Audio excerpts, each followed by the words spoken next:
Hello, Femboldeners, and welcome to today's episode with David Edwards. David worked his way through school, eventually achieving a BA in business and an MBA in healthcare administration. He served mostly individuals of lower income on 3 continents over the last 35 years and is familiar with the challenges and unfairness of life. I really can't wait to dissect this because I'm seeing it every day where I'm working now. In 2018, while working with doctors, dentists, counselors, and community health workers, he had an epiphany. The core challenge: most people have to generate the personal drive to direct their own life, enduring principles to guide, and the most current science-based tools to assist them through a bumpy and messy life. Why isn't that taught in med school? His first book, Knew You, Who Knew, is an attempt to put in writing an easy to digest and implement guide that builds confidence, esteem, and self-compassion in balance. David, I am really excited to have this conversation today. Welcome to Femboldened. How are you today? Who are you today? What's going on in your world today? It's, I don't even know where to start. It's a beautiful morning here. It's windy and cool. I'm up in the Northwest, and the seasons are definitely changing, but it's blowing about 40 miles an hour outside. I have this wonderful podcast with Angelica this morning, and I'm excited about it. And I pray for love for the people that would be listening or watching. And if I can love you, whatever I say, hopefully it's the right thing. Yeah. That's my intent. That's where I'm trying to start from. And then we have some service. There's somebody who's moving into the area, and I'm going to go help them do that. And my oldest daughter is with us today, so just for a day, and her husband. And so we just love seeing them. They live 1,000 miles away, so we don't see them as often. And it's going to be a full day. That is a full day. I love that word. It's a full day. Beautiful. And I feel like so many people use that word as, it's a jam-packed, it's full day. I'm not looking forward to it. There's no downtime, but a heartful day is what you just described to me. So it's beautiful. Awesome. What's the, I know this is cheesy, but what's the weather like currently for you guys? You said it was windy. Is it chilly? It's funny because yesterday I left for work about 6:30 to 7 in the morning, and it was snowing. Oh, so it was just barely cold enough. It was like 34. And then as the day went on, it got warmer and warmer. It's one of those weird, like opposite days. It got warmer and warmer, and into the evening. So it's like, I don't know exactly, but like 50 degrees and okay. windy and sunny today. And it was just totally cloudy, overcast, and snowing yesterday. So, and then it turned into rain, and it rained all day yesterday, and which is good. We all need the rain. So anyways, yeah. Yeah. Yep. Mother Nature is. I don't know where you are. Yeah. So I'm dialing in from New York, but not the city, the state. I'm outside of Syracuse, and it's been unseasonably warm this week. Okay. Like 70s, which has been really nice. Wow. My son's been playing in the sandbox. He's going to be 2 in just a few weeks. He's been playing in the sandbox every day. And every day I'm like, listen, Ezzy, this might be one of the last days in the sandbox, Well, enjoy it while you can, right? Yeah, absolutely. Absolutely. So, oh my goodness. Yeah. Mother Nature is a force. And I think sometimes we forget that we're not separate from Mother Nature too. So I love to dive deep in what you've discovered as far as human nature is concerned. So take us back, David. I know your story just from reading more about you, but take us back. I know it was 2018. You've had this epiphany and dove deep into research. Who were you 2016, 2017? What were you uncovering? What kind of things sat with you that were uncomfortable, that, and in lack of a better term, really pissed you off, that drove you to make change and be the change in the world? Tell me everything. Wow. Well, everything. That's an awful lot. It is. We'll try to give you some interesting slices, I guess. Perfect. I'll take them. Yeah. It's interesting. I mean, I'll go way back very briefly, hopefully, but and if somebody's listening to this, you can't tell maybe, but if you're watching this, I'm not 18 anymore. So, it's interesting. I think we discover things, with time. And scientists have proven this, right? Some things, I'm 62. And so some things I'm better at today than when I was 18. Some things like basketball, I was way better at. Healing when you like strain something or pull something, I was way better at it back then. But today, I'm much better at taking the experiences of life and trying to put them in some context because I just have more context, right? And trying to draw meaning out of it and hopefully, right, there's judgment in here, applying that with some wisdom, that you've gained over the years. And what a gift we have with people who are, thinkers and writers who make these discoveries much earlier than like I have, for example, perhaps. And I'm just in awe of life and humanity and the variety, and it's really quite amazing. But I'll go way back though. So my folks divorced when I was about 10. Um, and I didn't think about it at the time, but I was quite an angry young teenager.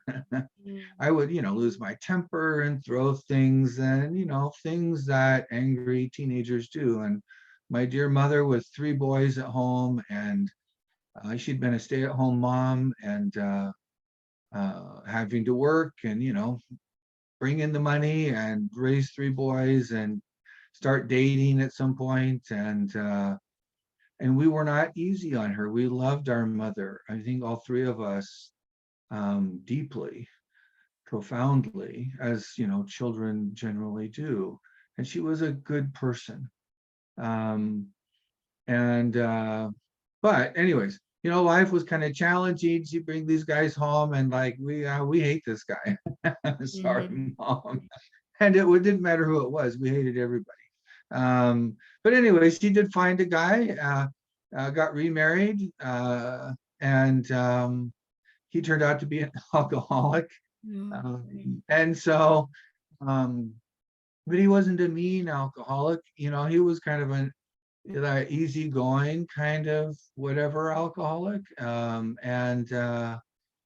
But they cared for each other. But I remember when I was like 14, my mom coming to my room. We shared a room, the 3 of us, like a bunk bed and another bed, and she said, we might have to leave. And if I come in to the middle of the night and say we have to leave, you have to be quiet. You don't have to worry about what you've left behind. You grab some clothes, we put them in a bag, and we're going to go. Wow. And I don't want to hear any squawking about it. And that's kind of where that was. And you're a teenager. My prefrontal cortex was definitely not fully developed. And you deal with things as best you can. But my uncle, so my mother's younger brother, sent missionaries from the Church of Jesus Christ of Latter-day Saints over to my mom's house. Well, he had done it several times over the years, because he had joined that church. And he said, Bev, my mom's name is Bev. He said, you'd really like this. It'd be really good for you. We don't need that. And so, and that was all fine, right? And so they came by during this time period. And she and Dan, my stepdad, said, we have problems. And, what do we got to lose? So they listened and they experimented. It's interesting, we get ourselves into a place and we don't know how to get out of it. And so, I think one of the positive things of that is sometimes it allows us to try things, right, that we maybe wouldn't have thought about or tried before. And in this case, they tried it kind of, like the old, I don't know, I'm getting old here, Life cereal commercials. Yes. You'll see Mikey likes it. He doesn't like anything, right? And then he likes it, right? So they tried, and frankly, it turned their lives on. It changed their lives individually. It changed their relationship. It changed their focus. It was a great, great blessing. And when they decided to join that church, I remember, I was 14, um, just barely, probably 13, 14. Um, I said, that's fine for you guys. Don't talk to me about it. Don't expect me to go to church with you. Don't expect me to pray. We didn't, grow up with any religion really. And I wasn't interested. This is not me. And a year later, I joined that church. And it was the kind of a thing where even, with my undeveloped prefrontal cortex, I could not deny the change that happened in their lives. And it was positive. It was like all positive. And I just couldn't deny it. And so that really, at a fairly young age still, I mean, I joined that church just before I turned 16. And it changed the direction and focus of my life. I mean, very seriously. And instead of, really just being focused on me, number one, and getting rich and famous. I mean, that was kind of the mantra, right? In society, if you want to be happy, like, whoever, then you've got to be rich and famous.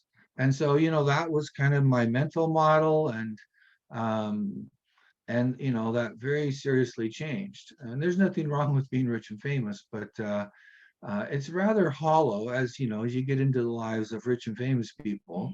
That by itself is pretty hollow unless they've built other foundations on principles that are enduring, which richness and fame are not. Then life is pretty hollow. And so really it changed my focus. Now we'll fast forward a lot of years. I was the first child to go to college. Actually, when I was 19, I served a mission for my church in Europe on my own dime. I went over for 2 years and lived very poor. But, you're living, 7 days a week trying to be of service to other people. And it was a very transformative time period in my life again. I got home and after about 4 years, I was going to college and met a girl who I fell in love with, and we got married in 1985. We've been married 37 years this September. And I started working in healthcare. And how did I start working in healthcare? I was making $3 an hour as an accounts payable clerk for dollar rent-a-car in South Seattle. And an ad in the paper in the old days, we used to get out the newspaper, and that's where the classified ads were. And that's how you found a boyfriend or a girlfriend sometimes. That's how you found a job. That's where you bought a car. I mean, the world was in the newspaper. And you got your news. And so there was an ad for a job making $7 an hour. And I thought, sign me up.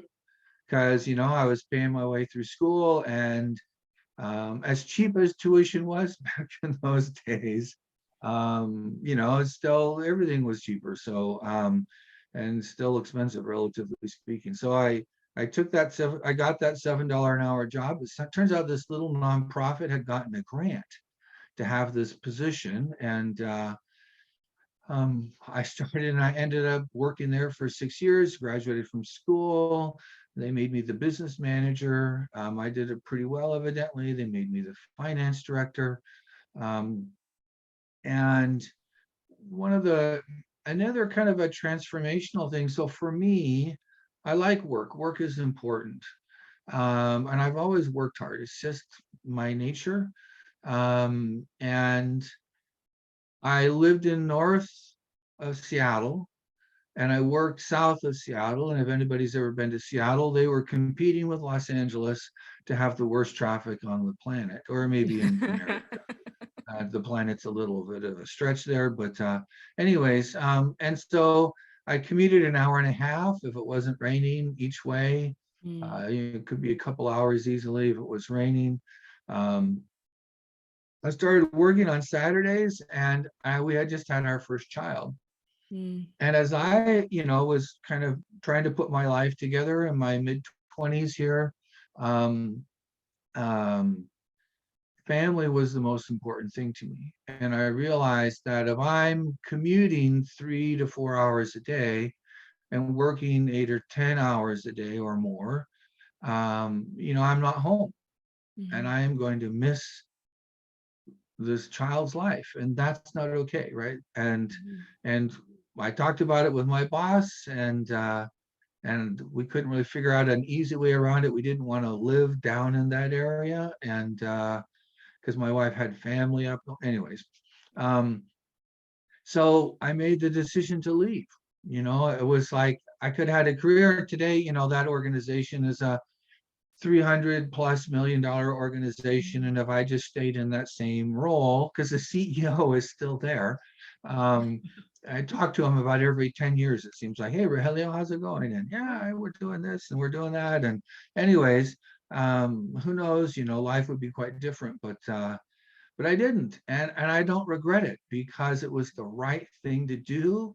It was consistent with my values. Mhm. And I found another good job, frankly. Actually, what I did was I found another job that I hated. It was closer to home, so I loved that, right? I had, less than half the commute. Um, but what I did was I had this job that, I'm pretty young still. I'd really only worked at the one place, as a full-time job, as a career. And I realized that I went to work. I don't mean to speak ill of them, but I went to work for the cable company. Mm. And, the cable company was a $500 million division of a multi-billion-dollar company at that time in um, the late 80s, I guess. And I realized that, yeah, I work hard and I don't mind that. But what I do and what the company is all about, what their values are, and my alignment with them as important Mm. as anything else, right? It's more important than what I make for a living, for sure. And I realized that I was incompatible, right? My organization was really all about making money on cable. And, you know, at the end of a quarter, if we sold lots of cable subscriptions, the big bosses all got bonuses and they were thrilled and bought a new Jaguar. In Mhm. fact, a couple of the guys bought matching green Jaguars. And I just remember that is so not what I'm all about. Yeah. And there's nothing wrong with green Jaguars, right? I don't want to speak Mhm. ill of that or say Yeah, that's yeah, bad yeah. if you like Jaguars, right? But it's like that was the whole focus. And I thought, where's the meaning? Where's the value we're adding to people's lives other than, 100 channels? Which is fine again, but to me that just it wasn't enough. It wasn't adequate. Um, and so I went to work for a little tiny not-for-profit in Seattle that served the elderly. And Mm. again, it's just a part of this journey. I didn't plan this, right? I mean, you're just discovering, and I think we have to give ourselves that chance to kind of discover. And we're figuring out our own values, which frankly change and evolve over time. And Mhm. that I think is good, right? Because that means that we're not stuck in a rut. We're growing, we're evolving, we're developing, right? And I loved working there. I mean, I absolutely loved working there.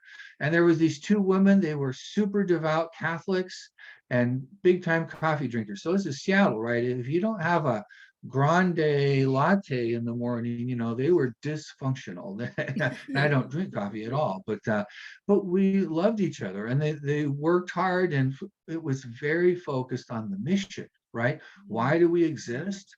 We exist to help these people's lives be better than they would be without us, right? It was really quite amazing and wonderful. And so it's kind of like the first place I worked, right? I mean, the mission was really good and really important. Um, but it's still, in the end, the situation wasn't compatible with my values. And so I had to make a change. And anyway, so I worked there for a couple of years and realized as we were growing, and I I'm good at helping companies grow and evolve and develop um, and go from losing money to making money. And I mean, I think the business side I've always enjoyed as well. So money is great, but only for what we can do with it, not for Mhm. the sake of money itself, right? And so I like that side of things. And so I started graduate school, and we realized that um, we didn't really want to raise our kids in Seattle. I mean, is the short version of it. Nothing wrong with Seattle, but and I was still commuting, so traffic had continued to get worse and worse. And we lived in the north end, and I commuted to downtown Seattle. It was better than the south end, but and we just realized we don't want to live in Seattle and don't really want to commute this much. And so we looked around and got a job in Spokane, Washington. So Spokane, for those of you who aren't blessed to know about the Northwest Washington State, is about 300 miles east of Seattle. So Seattle's kind of on Puget Sound, beautiful area, hills and mountains and water, and really quite spectacular. And you go over the Cascade Mountains through the central desert area where we grow tons of apples and wheat and all that kind of stuff. And Spokane is right next to the Idaho border. And so we moved to Spokane, actually the second largest city in Washington state, but you know, not the metropolis area. It's like a little population in the middle of the Palouse, basically. Um, and I commuted was 8 minutes. Yeah. I like that. I rode my bicycle to work half the time. Oh, beautiful. Um, and I got a job at the Heart Institute, which was again losing money and failing and struggling, and a 2-year-old startup. And we helped them turn that around and grew and evolved. And I had a marvelous 11 years there when we basically raised our children in Spokane. That organization basically went away, just the evolution of business and healthcare, um, and I could talk about that for a long time, but that would be pretty boring for most people. But um, I uh, I loved my time there. I loved the people, the mission, and we grew. We tripled in size and did all kinds of fun things. I like being creative, and so we created like this insurance carve out and. What we called an application service provider. I had no idea what it was. We just knew there was a need to provide an electronic health record to different Mhm. groups. And we had some chops. I had an IT director who was pretty smart. And we said, well, hey, we'll do this and we'll get this expensive one that's really good and share it. This is back in the mid 90s in the kind of wild and woolly days of this stuff. And we, grew up and we had like 200 doctors in different groups Mm. and a shared, electronic health record, which today is the norm. You don't just buy your own thing anymore. Everything is on a subscription basis, basically, your TV even, right? And so Mhm. we were kind of at the leading edge of that. And that was just fun. I loved being in Mm. that. I remember going to a meeting in San Jose, the first annual application service provider worldwide meeting or something, and this new model. And I went to a restaurant and there was a mom, I assume a mom and a dad, each on cell phones. And cell phones were really new, right? Mhm. Um, no smartphones. But then they had 2 children, and each of the children were on cell phones. Oh, wow. And so, like, I had a cell phone because I used it at work. And so my wife didn't have a cell phone. Who needs a cell phone, right? Mhm. My children didn't have cell phones. And so to me, this was quite remarkable. And I thought, because I have a weird sense of humor, I thought, wouldn't it be hilarious if they were all talking to each other on a conference call as they're waiting in line to get into the restaurant Uh-huh. rather than turning around and talking to each other. Uh-huh. But today, right, that's the norm, right? Yeah. Everybody's on their cell phones. They're not talking to each other, they're texting with other people. And it's Mhm. like, wow, it was prescient, a sign of things to come. But Yeah. sorry, I get distracted. So I love my time. After I left, we tried to stay in town. Kids were in high school or junior high and high school, and um, I ended up working in Africa for a year in Nigeria in a healthcare project, which I loved that experience.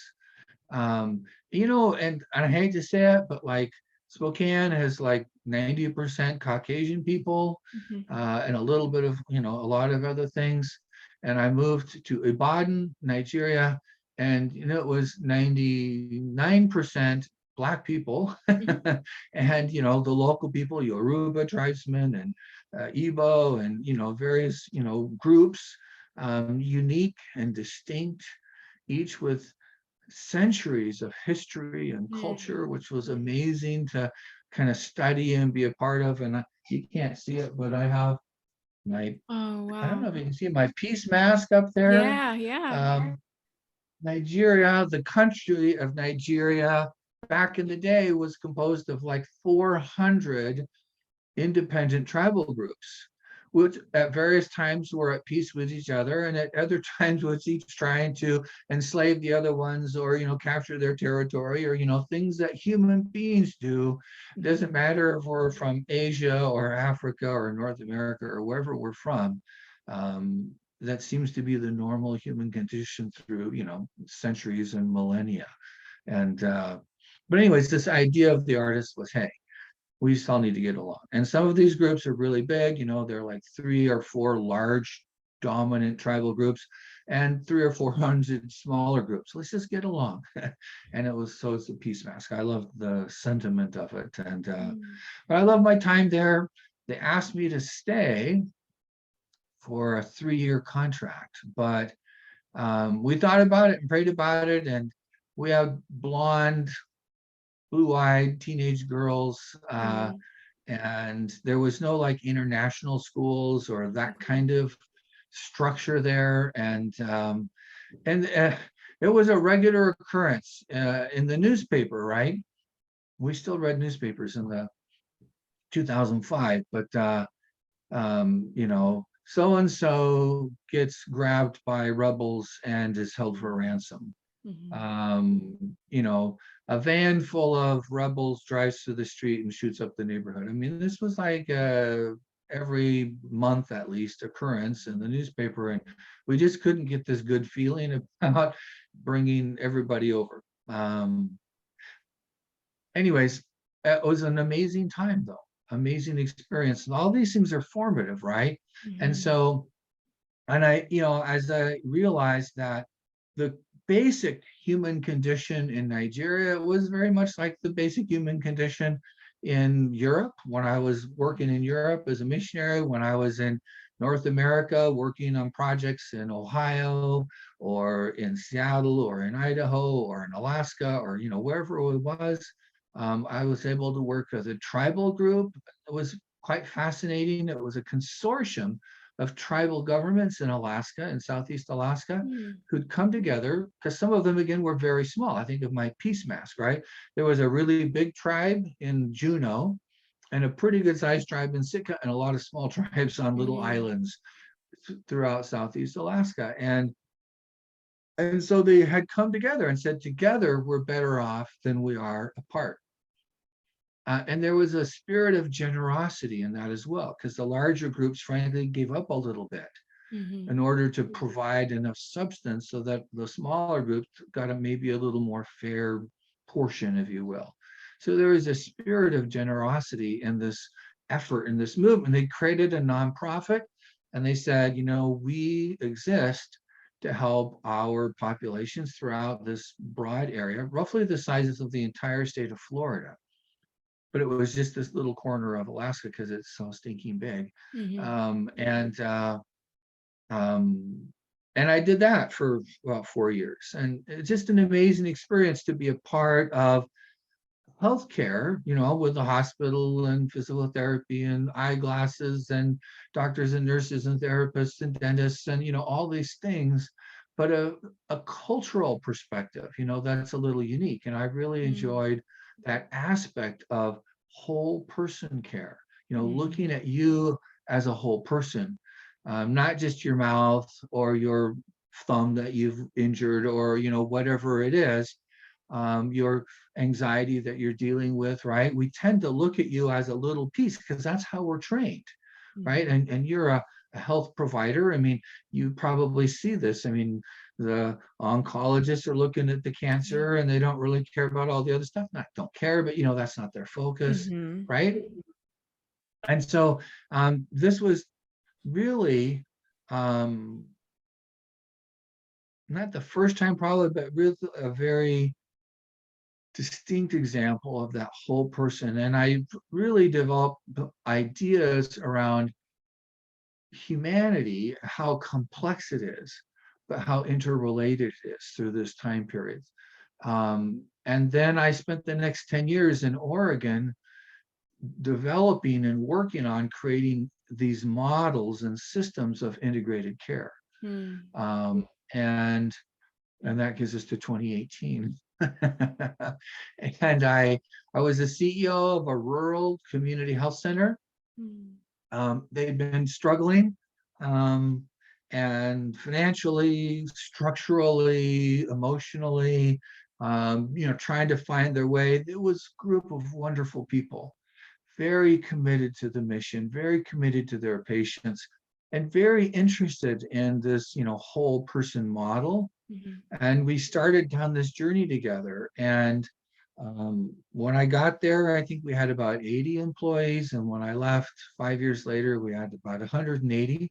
Um, we had been pretty much primary care with some dental, but kind of in their own buckets. Mm-hmm. And we had evolved our model to be fully, I think, or close to fully integrated with behavioral health, Mm. community health workers, dentists, physicians, therapists, nurses, health coaches, Zumba classes, cooking classes. We started as a celebration of our 30th anniversary, Gorge Happiness Month, Mm. because the evidence is that we can strive to be happier, but not by seeking happiness as an end goal, Right. but as in aligning our lives with the principles that cause us, that open up the doors to being happy. And so we started the Gorge Happiness Month, which was a partnership, which, in this area with like 100 other people and organizations, Mm. from massage therapists who like massage hands, to people who do beer, to people who, have trinket stores, to everything under the sun, hospitals and everything in between. And the idea was, we as a community could be a little happier. And when we are a little happier, everything is better, right? The lens through which we look at life changes. And it's Mm-hmm. like being in fuzzy vision, without my glasses. And all of a sudden, life is a little more clear with your glasses, right? Mm-hmm. And so it was very holistic.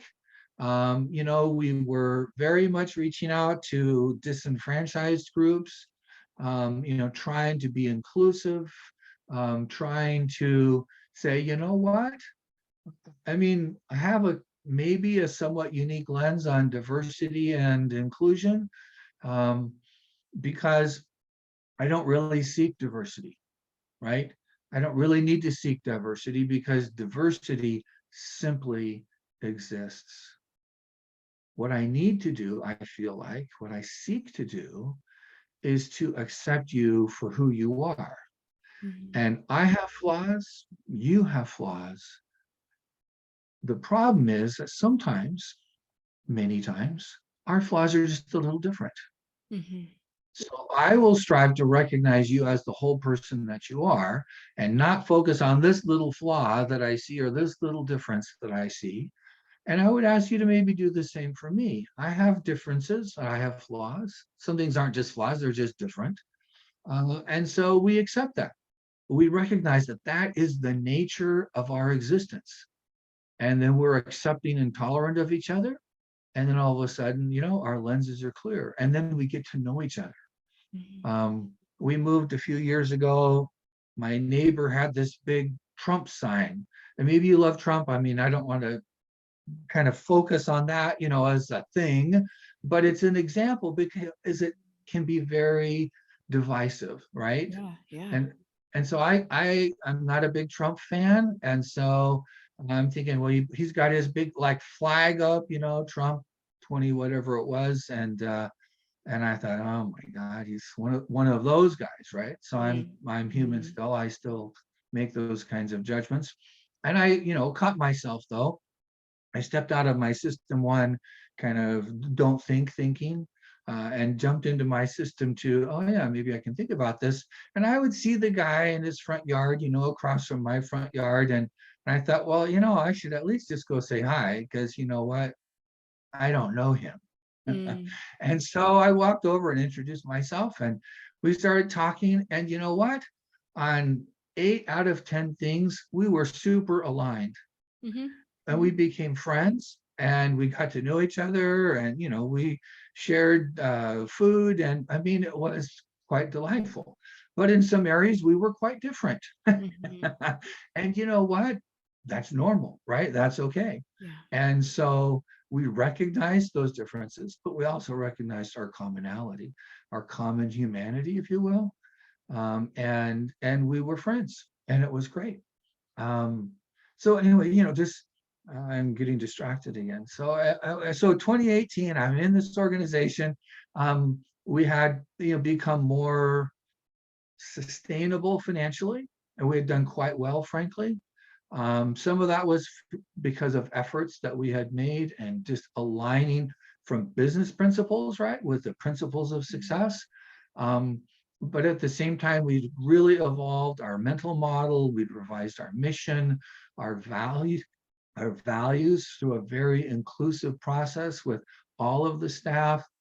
We stepped out of our guild mentality, so the therapists weren't in their corner, and the dentists in their corner, and the physicians in their corner, and the other health coaches in their corner. We were all shared the same corner. Imagine that, because we Mm-hmm. said when a patient comes in, they present themselves, they're a whole person. That's how Mm-hmm. they're designed. It simply is how reality is.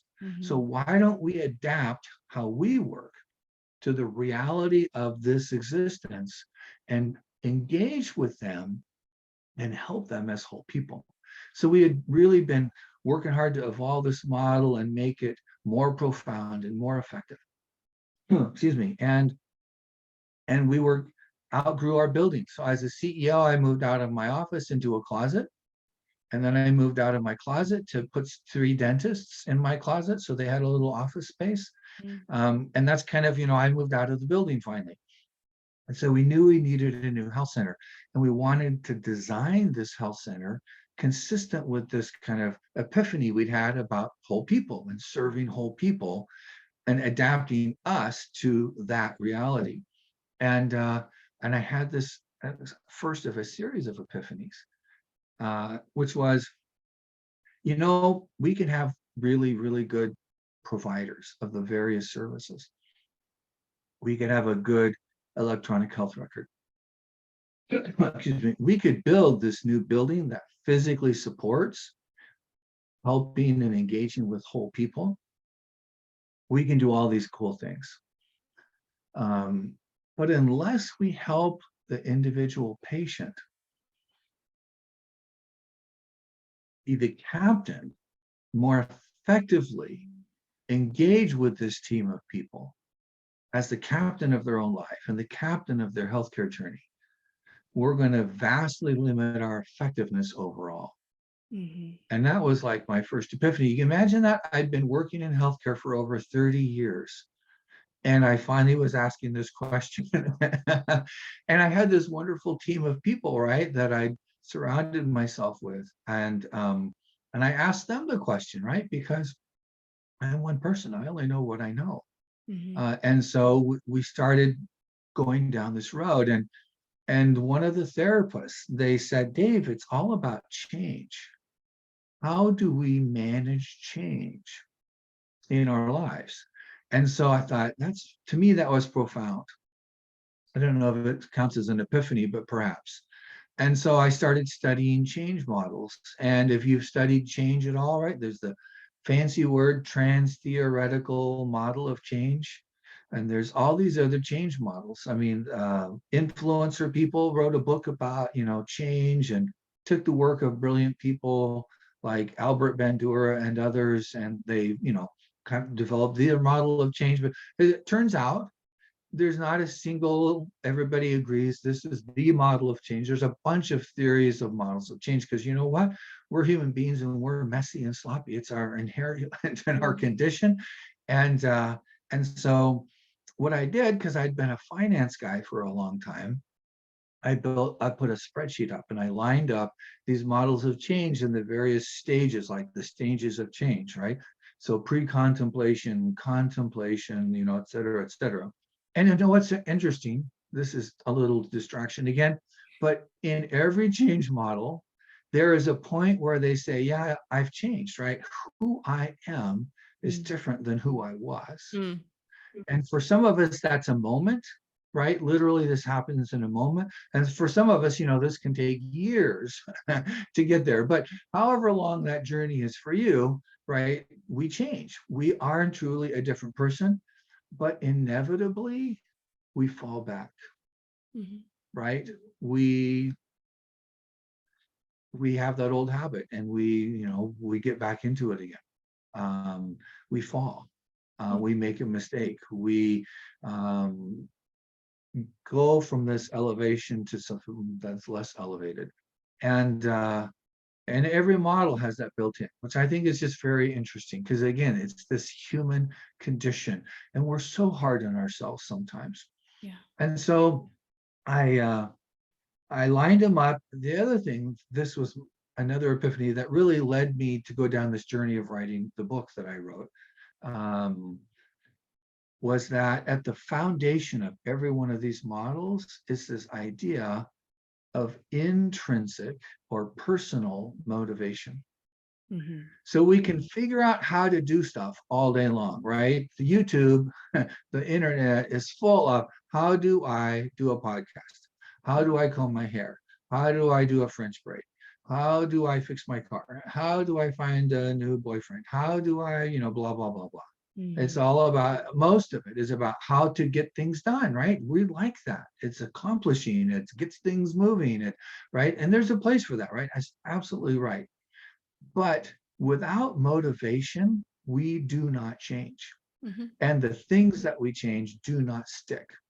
And so I thought, if that's at the foundation of every good thing that we want, to become the captain of our life, the captain of the change of our life, of how we are evolving and who we are becoming, that's worth understanding. So I kind of dove deep on, well, what is personal motivation? And so really that's what my book is. It's 10 chapters. It looks at 10 principles. And then with each of those principles, like one per chapter, I'm pretty simple-minded. It says, so like the first chapter is on our values. Turns out the foundation of our intrinsic motivation is our values. And if we take a couple of hours to go through a process that's absolutely free, what we get is our values, which creates boundaries for our life. Mm-hmm. And when we align our life with those values, and we all have them, but for about 80+% of us, they're just a little vague, right? Something happens, we read something, we're talking to somebody, we hear something, and we're uncomfortable. It's like, I'm put off by that. Why is that, right? Mm-hmm. What we do then in this process of making our values explicit is that we add power to our values. They become a power, a source of energy, if you will, in our life. And we have less regret. We have more focus. We have more energy. There's the benefits of just this one simple thing, for me, was quite profound. And I've been trying to live my values as I, had them kind of vague, like most people, right? And I tried to align my life with them, if we will, use them to guide my life. But this was really like, wow, I had no idea this was so impactful. And then anyways, I realize time is passing. I'm so sorry to dribble on so long here, but this is perfect. I'm like totally entranced. I spent about a year researching. I tried to start a business it was very simple, what they call a minimally viable product in the business world. And it was hosting affirmations out in the morning and in the evening.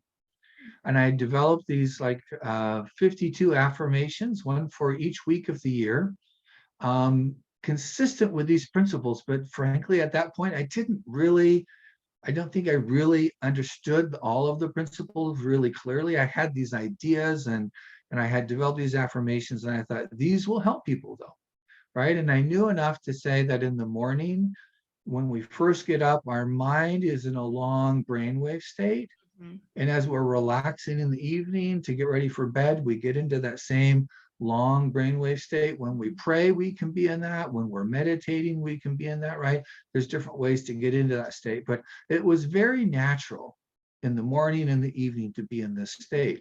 And so I thought, if we can host an affirmation out, your mind is receptive, that reinforces these ideas, then that's going to be a good thing for people. And Mhm. so, it has to be super cheap because it's not like a big thing, but it has to be easy and it has to be automatic.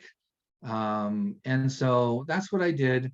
And I thought I would build that business up with health centers, like where I had been working for the last 10 years, and where I actually started my career in 1983 at a community health center, at the time quite small and today quite large. But I think they have 50 locations up and down the west coast of Washington State. Wow. And so I went out to them, and you'll never guess the timing of this, right?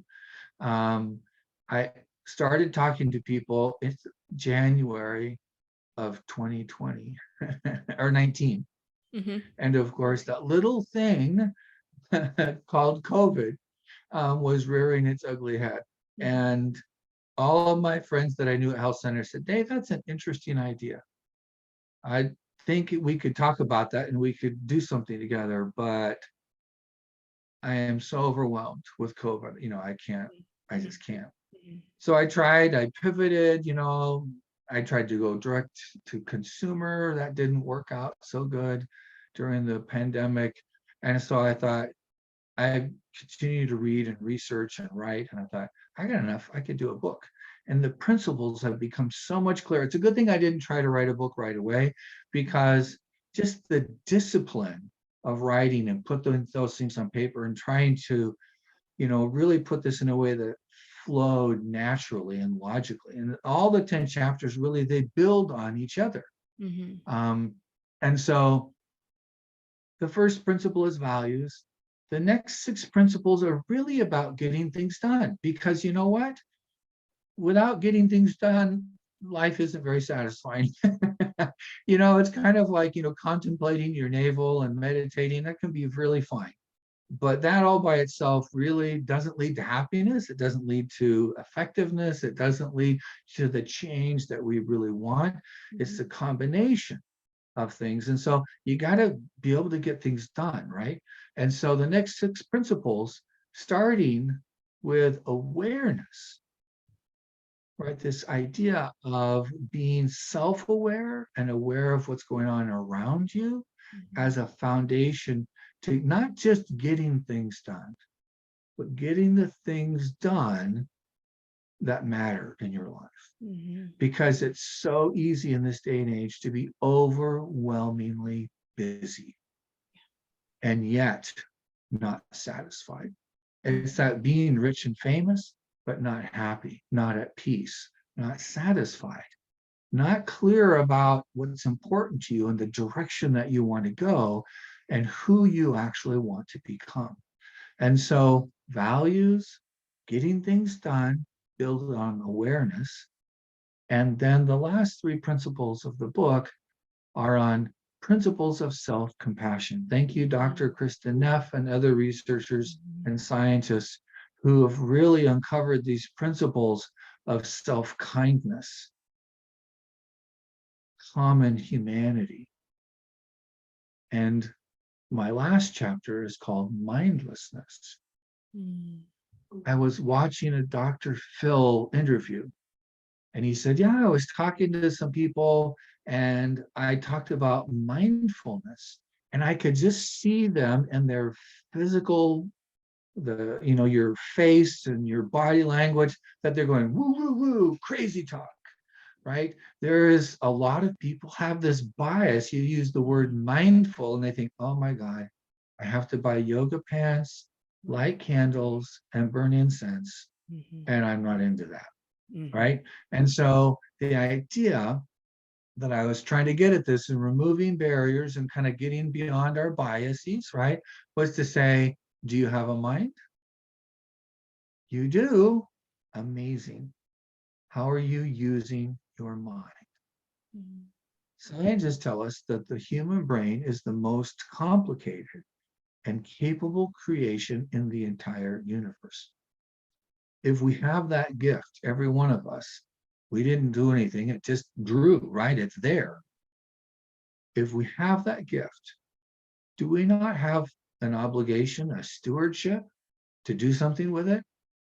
That is what mindfulness is. It's a recognition of what we have, and that maybe we should try to use that a little better.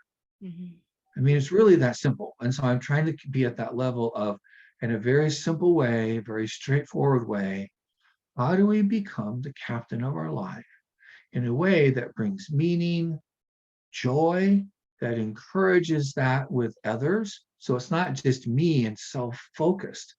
It's really, as I'm evolving in my ability, my capacity to connect and engage with others as well. So we have limitless richness in our lives. And it's only the introduction, right? Somebody might read this and go, that's great. I've had some people in reviews say, there's nothing new in here.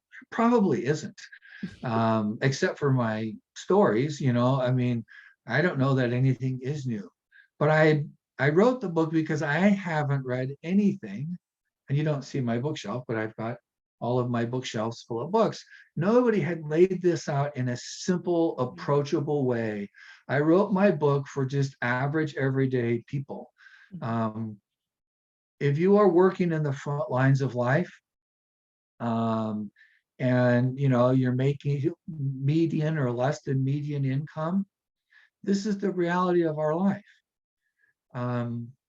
You have to do more yourself.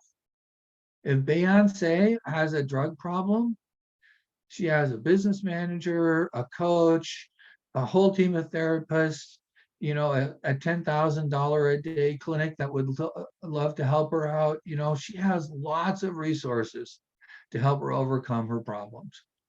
If she wants to make more money, she can hire the best people from Harvard to help her make more money. If, et cetera, et cetera. If she needs her house cleaned, she can hire the best housekeeper on the planet to help her do that, right? If you make $50,000 a year and you have 2 children, you know what? You got to clean the house yourself. You got to shop yourself. You got to prove yourself, and you can get some help, right? You can buy a book for $15.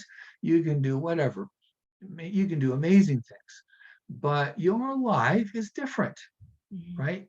You have to be a little more in charge. You just can't, you can't like give it up and hire somebody else to do it for you. You kind of got to do it yourself.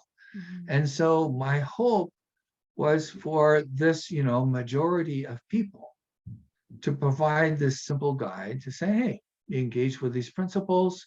They might help you in this journey of your life. And that was my intent.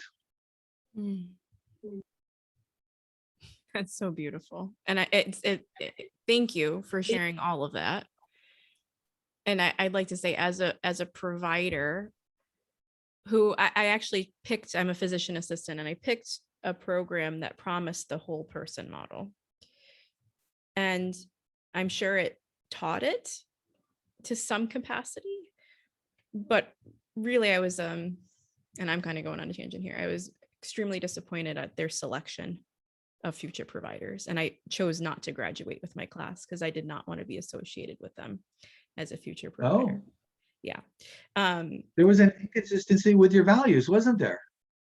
Nope. I said, I'm not going because I don't think I want to be associated with them and how they take care of other patients.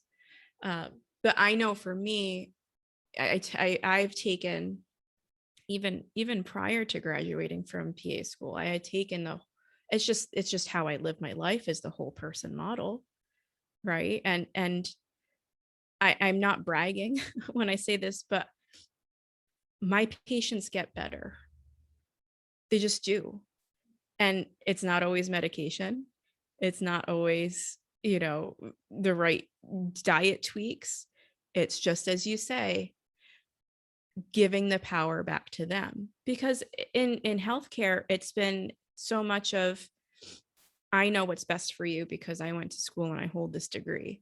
And I have to almost rewire my patients' brains and say, yeah, I went to school, I have all this knowledge, but I'm simply a medium for you to have all these options and then know what's best for you because it's your body. It's not mine. You have your experiences. I don't.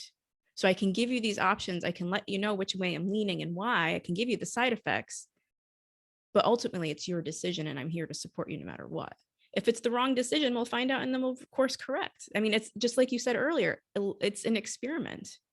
Unfortunately, that's medicine is often experimentation, right? And sometimes we get it right and sometimes we don't. But I have it on my resume. My patients get better. I'm able to guide them through their self-built glass ceilings. It's just how it works. And I've only been at my current company for 4 months now. I work in psychiatry, which is extremely heavy. Down south Yeah. too. I live in New York State, but it's in North Carolina because I have my North Carolina license. And I'm really amazed just how quickly my patients get better because they haven't had a provider tell them they actually know what's best for them. Isn't that amazing? Mm-hmm. Yeah. We had developed, and this was before I got there, actually, this organization had developed a kind of like a wellness journey. We called it Pasos a Salud. It was focused originally on a Hispanic population. And so Steps to Health, if you will, is a rough translation. And it was built on this idea that you're a whole person and you're in charge of your life. And so here's a series of tools. Some of them are behavioral, some of them are physical, some of them are dietary, some of them are physical activity, right? They're just a broad range of tools that combined will help you be the captain, right? To be in charge, expose you to some principles, to some supports, right? And it was built on this idea of community education, the idea that you know yourself better than anybody else. And so we're going to try engage in a process that is additive, but is primarily built on you unearthing and sharing your own wisdom. Mm-hmm. And then hopefully adding a little bit of additional to that, right? Not so much that it's overwhelming. It's so like if you're working with me, it doesn't become Angelica's thing. Mm-hmm. Angelica has added this little piece to me that helps me to be more complete and more whole. Correct. And I love this idea. We have these ideas and concepts that we're exposed to. And I love asking this question: is this helping me Mm-hmm. to become the person that I want to be or hindering me? Right? Mm-hmm. And it could be a relationship. It could be what I'm eating. It could be substances I'm using. It could be work. It could be a mental model, a thought process, right? It could be a lot of different things. But we just ask that simple question: is this helping me become, or is it hindering me from becoming, right? And I think it's such a powerful, as we engage in awareness, and trying to build up our own wisdom so we're more wise, in fact. Um, and as, anyways, I've, it was a profound thought for me, and a very empowering thought, right? Because it says I can engage with my life in that way, and I can make choices about my life. Some choices will be more difficult to overcome, some easier. That's okay. But I have that power. And I think that's very important for, any of us to realize that we do in fact have that power. And just like my dad or my stepdad, right, who was a full-on, you're going to get fired, you're going to lose this marriage relationship, you are going to ruin your life to being a person who spent his life serving others, Mm-hmm. being very happy, very content. I mean, he became an amazing person. And because he finally gave a place for this idea that I have this behavior and it's not helping me. Mm-hmm. So how do I get the help I need to overcome that? But he finally made that choice Right. and he got the help he needed. And the rest of his trajectory for the rest of his life for 30 years, I guess, until he passed, was amazing. Mm-hmm. Um, and we all have that power. It is built in. It doesn't matter what our background is, what our education level is, Mm-hmm. what our history is, what we've done or not done, our race, our gender, right? It is implicit in the human condition that we have that power. Mm-hmm. Absolutely. And unfortunately, I think so many of us, especially those who are in lower income or disenfranchised communities, we're disempowered in the fact that we're conditioned. I'm saying we, because I think we're all a community here. Certainly, I was fortunate in how I was raised, um, conditioned to believe that everybody else who has more money, who has an education, who's white, has that power, who's a male has that power, and we don't, and we'll never be able to get it. So there's almost a fear, right? That's again, conditioned is the best word, conditioned within us to not want to change, right? And it's almost easier. I mean, it definitely is easier not to change. And I find it often takes, especially as a provider, it takes somebody of authority to tell you you're worth changing. You're already amazing. You just have to see Yeah, it yourself. What there you can I go. do to show you that you know best? You know more than I do. What can you teach me? And so I'm curious to know, David, coming up with these epiphanies, developing or really putting together these steps, we can focus on communities, and there's certainly providers that have the right ideas, but how do we get this change to occur, have this whole person model occur on a larger scale? What's the change that needs to happen, especially having worked in healthcare all this time? Where does it Yeah, start? I believe it starts, well, everything starts with a small group of people who are like-minded. Mhm. You know, I mean, every good thing, every major change, we think of the Industrial Revolution. And I speak a little bit unkindly in other podcasts I've done or things I've written. If you go to my LinkedIn profile, you'll find some stuff I've written out there. Why are companies so screwed up? Stuff like that. Mhm. Uh, and it's built on this idea of the Industrial Revolution and the dehumanizing of Mhm. human institutions and structures and mental models. And along with all the good things that have happened, as a result of the Industrial Revolution. But the Industrial Revolution wasn't like a thing that somebody, some brilliant person said, well, I think I'm going to start the Industrial Revolution, and this is how it's going to go, and here's the 18 steps, and blah blah blah blah. That's just not how it happened, right? We had needs. Human beings had needs, and some clever, creative, thoughtful, hardworking people had epiphanies, and they said, "Hey, what if I did this and this?" And all of a sudden, I got a steam engine. And a lot of things happened, to get to that point. But I mean, all of a sudden, there was enough knowledge, there was enough science, there was enough drive, there was enough structure in society. It's et cetera, et cetera. The right things were in place that we invented the steam engine. Mhm. And wow, look at what it can do, right? And then we invented the locomotive, and then we did the cotton gin, and then we did, right? And this snowball started because we had benefits from that. Instead of breaking my back in the cotton fields all day long and wearing my body out by the time I'm 40, I can have a cotton gin and I can take some of that labor away, right? And it's evolved over time. And then we had all these other amazing inventions. And now today, wherever my phone is, we have these suckers and all the cool stuff we can do on them. We can Zoom and be on podcasts. And, I mean, it's really quite amazing. So it wasn't a committee, it was this evolution. Mm-hmm. But I believe what happened then was some people said, you know what, we can develop a guild. And if we develop this guild, we can organize as a group and we can take this even further than this random individual efforts. People got together and said, hey, we're going to create mutual insurance. What is mutual insurance? Well, it's where you say and I say, you know what, individually, there are, really long odds of some really bad things happening.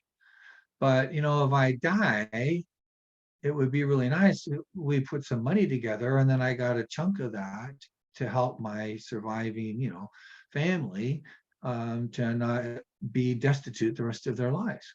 All right. So we created mutual insurance. We got together, agreed to do something that we're all better off as a result. We created more thoughtful forms of government, right? Like democracy. That's a clever idea. It's not just what the king wants, right? It's what the group wants. And if we want to mess up our lives, we can do it collectively at least and be accountable for that. We don't get to blame everybody else. We have to be accountable. So you're right, there's these things that happen. And so I think a group of people could get together and say, you know what? These are foundational principles.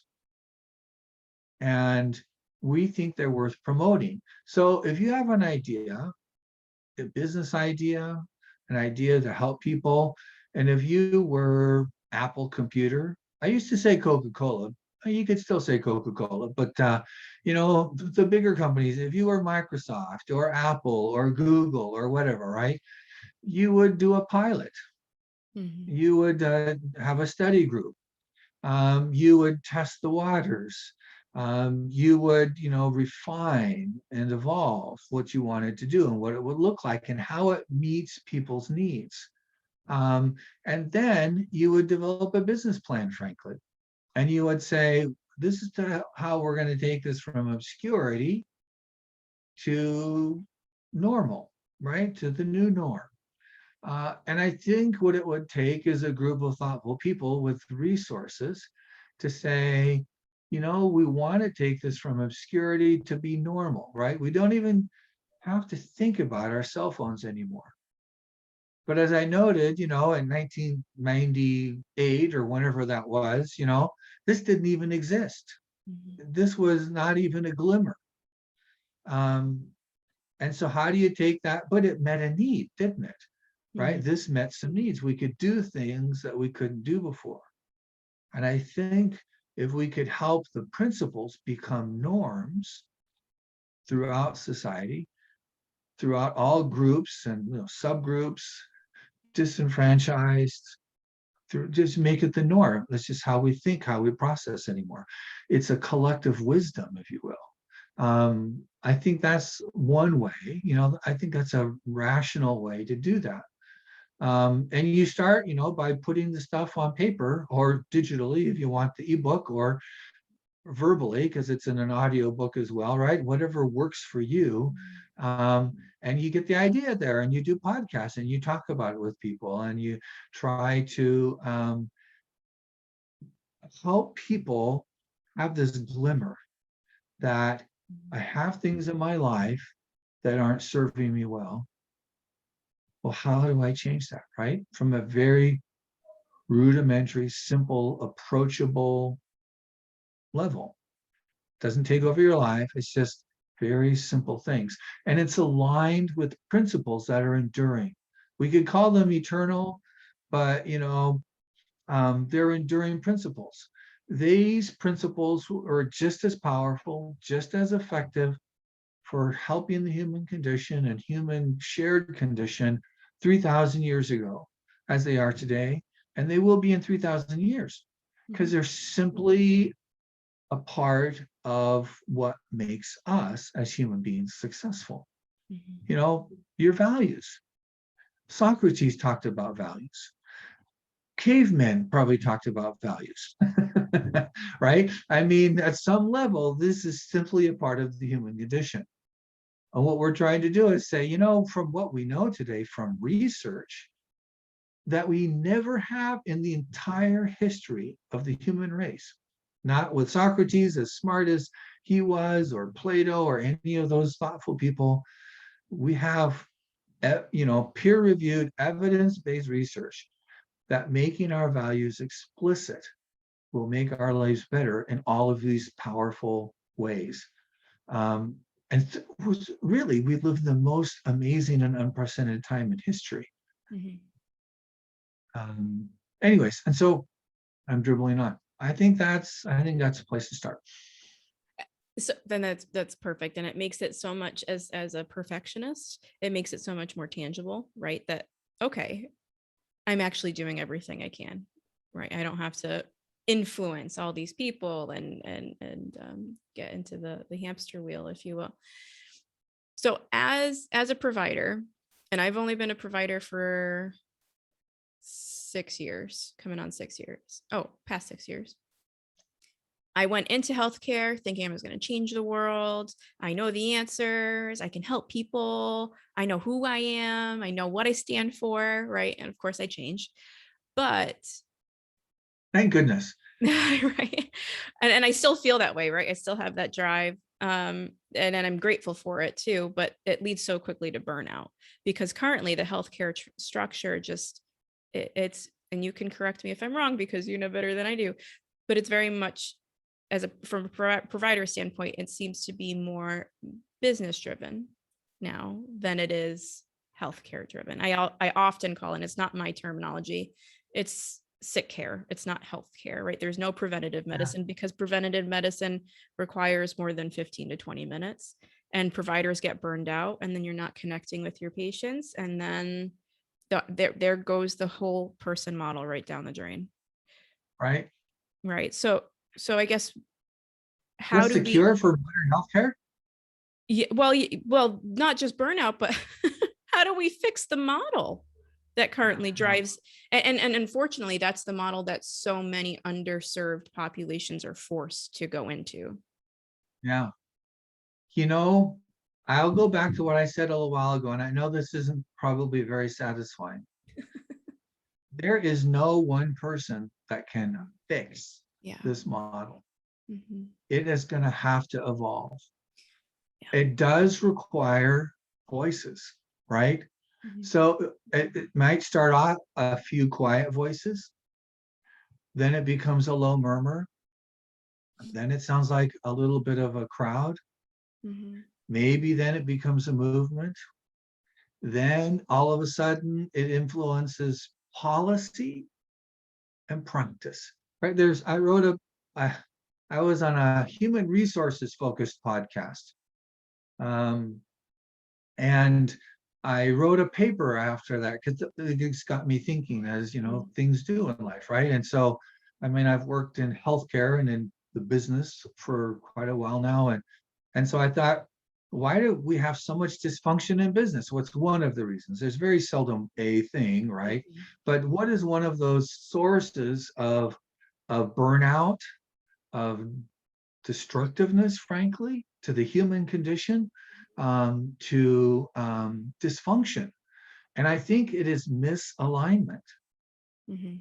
And so I called it alignment of the 3 Ps. And so in a business of any type, could be a for-profit, could be not-for-profit, government, right, as an organization of people. These are all organizations of human beings. One is alignment of principle, policy, and practice. Mhm. I think that's a core thing. And if we allow ourselves to be human beings and to engage as human beings in these versions or types of collectives, right? A company, we call it, simply a collection of human beings who have come together for a common purpose.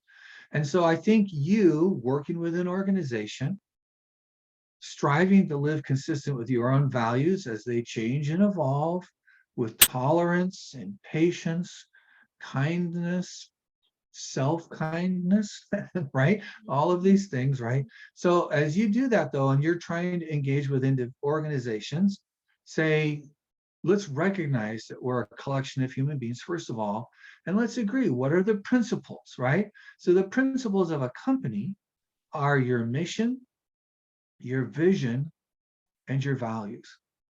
Mm. So engage in a process around those three things as an organization.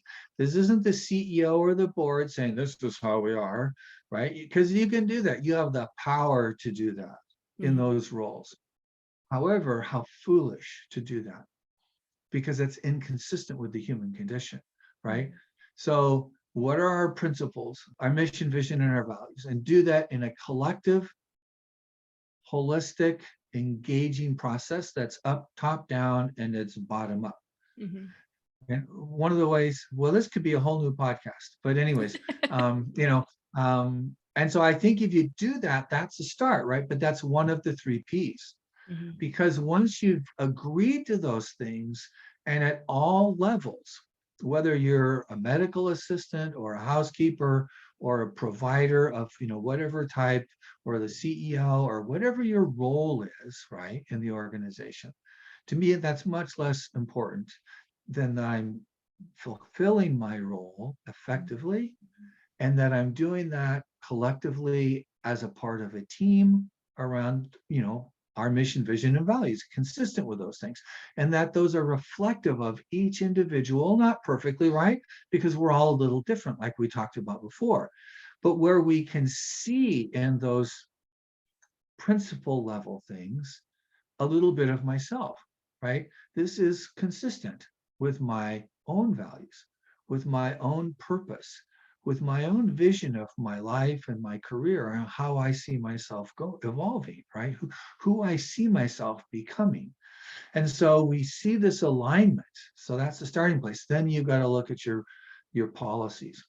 So what are the policies of the organization? Are they consistent with those things? Right? So if you have this wonderful, vaunted mission and these values, you know, that are so wonderful and amazing, and they're humanistic and they're empowering and all that stuff, but then every month when you have a business meeting, all you talk about is money, you know, you've not aligned, Mm-hmm. right? Money is important for what it allows us to do. Mm-hmm. So you have to set boundaries, just like in everything else in life.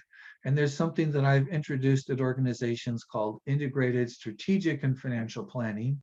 Again, that's another podcast. But the idea of that is mission, vision, values is the start. That leads to strategies, which is kind of like policy.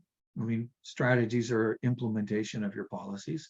And then the budget, which is the funding of your strategies, Mm-hmm. which just have to be driven by those principles, right? The first P. And so in this process, you align the policies that organization holds itself accountable to, individuals and collectively. And then there's the day-to-day practice. So you've got this inclusive, holistic, top P, the principles, mission, vision, and values. You've got the alignment with the strategies and the policies of the organization, you know, the employee handbook, if you will, and the, you know, the policies that we hold ourselves accountable to. And then there's the day-to-day living, right? The practices. Mm-hmm. And if the day-to-day practices are inconsistent with those first two P's, people are going to be frustrated. They're going to, you know, it's a dissonance, if you will.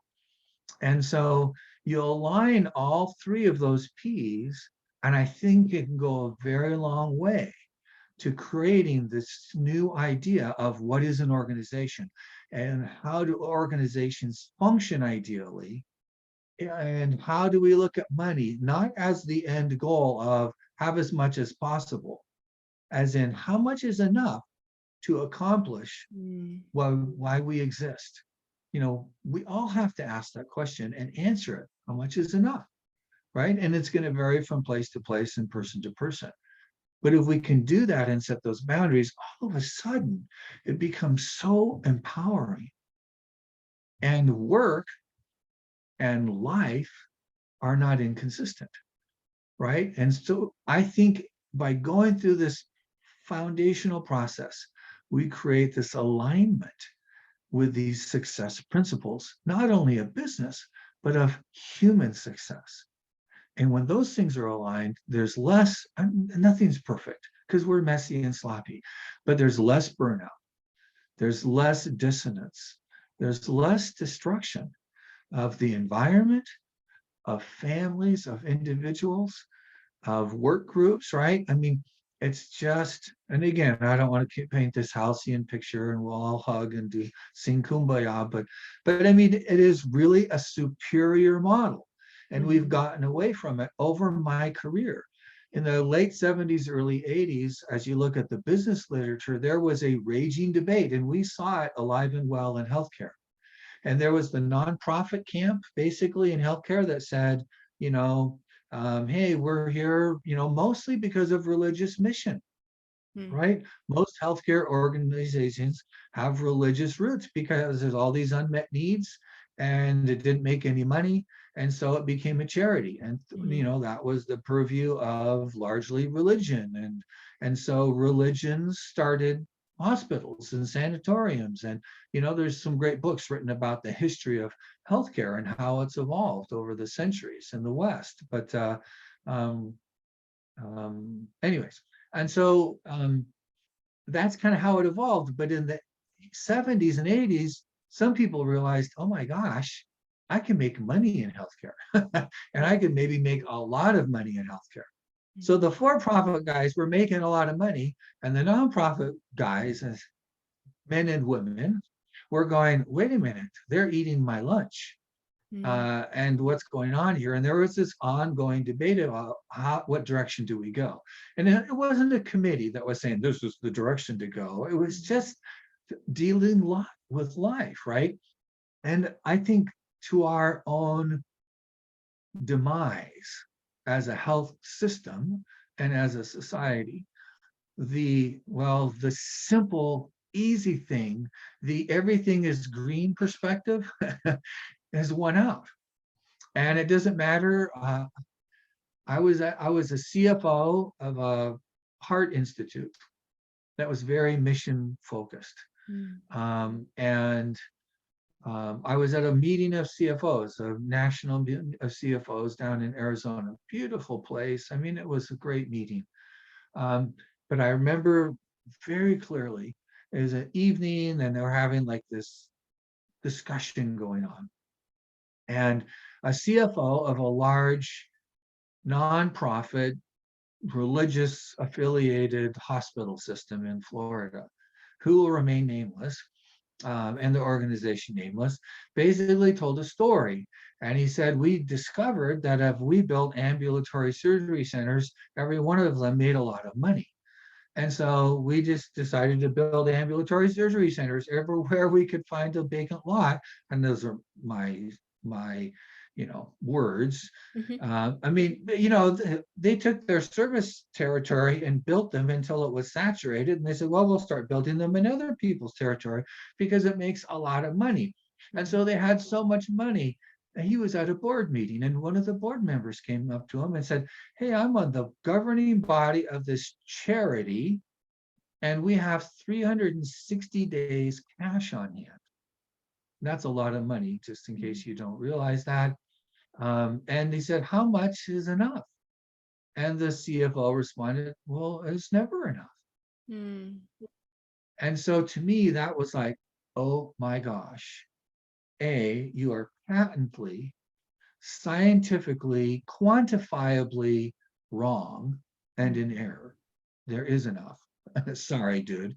But it was this, to me, it was, around the turn of the century, it was this kind of clarity that, especially in large healthcare, the humanistic side is lost. And clearly that is more the case today than ever. But there's glimmers of hope. There are glimmers of hope. There's this group called B corporations. And you can look it up, Google it, B corporation. And what these people have said, you know what? The evolution of companies has created all this destruction in society and dissonance. And that's not okay. And we can make the decision to do something different. It started with a few people in a room who had gotten together and said, what are our values, right? What are the principles that we guide our lives by? And how am I running my business? And this is enough of a disconnect that I'm not comfortable with it, right? And Mhm, so they said, well, what could we do that's different? And so they said, over a period of time, well, we have these principles, right? This alignment of our three P's. At the principle level, we think a business is more than just maximizing profit. Money is important for what we can do with it. And I want to make a good living. I want to be, quote unquote, well off, good for us. But it's not like why I exist. And so they created this concept around B corporations. And today there are several thousand B corporations. And they go through an accreditation process, kind of like in healthcare. And this is any business. So this could be a healthcare business, it could be whatever. But they're for-profit businesses who've simply said, I have more stakeholders than the shareholders. And so I have to pay attention to my employees and what's mhm, their life like. I have to pay attention to the environment and what I'm doing to it. I have to pay attention to my community in which I am working mhm, and my influence, on that community. And I have to make a profit too, right? I have to make a living. But I'm going to do these things in balance. And wasn't that shocking that we have to create a B corporation to think that I can run my business in balance instead of just to maximize profits for a few people? mhm, Um, and so I see these glimmers of hope. I think they're there. And mhm, for each of us, it's about understanding myself at first, right? Going through that discovery process, those your values, your awareness, your vision of what you want to do and who you want to mhm, become, becoming more effective at actually carrying that out and doing that in a way that is consistent with human principles and human connectedness, right? And then getting together with like-minded people. And if we can do enough of that and people say, wow, they both make a good living and they do all these good things and there's this alignment and there's less destruction, there's less dissonance, they're happier, they're whole people. I think this can spread. mhm, And at some point, enough of us will be asking the question. Then you get people into positions of power who are in this kind of school and they go, wow, we can change the world for the better. What do mhm, we think about this, right? And it becomes a more overt, a more intentional discussion at a larger scale. And I think that would be a beautiful thing for us. And I think it'll happen. I'm getting a little older. It may not happen in my lifetime, but mhm, perhaps in yours. mm. Thank you so much for sharing that. That's incredibly validating. I'm over here like smiling ear to ear, not only because of the glimmers of hope, but because that same thing, I'm putting the pieces together myself. That same thing happened to me, and I can be proud of myself instead of feeling like I failed. So I started my own business, doing the same, focusing on the whole person and doing coaching world, but using my intuitive gifts. And I hit this point where I realized it wasn't working for me because I didn't like having to go on social media. I didn't like having to market myself. And the more I realized it, the more I thought, well, I kind of adopted principles and business strategies because that's what my business coaches taught me to do. But actually, I don't agree with them.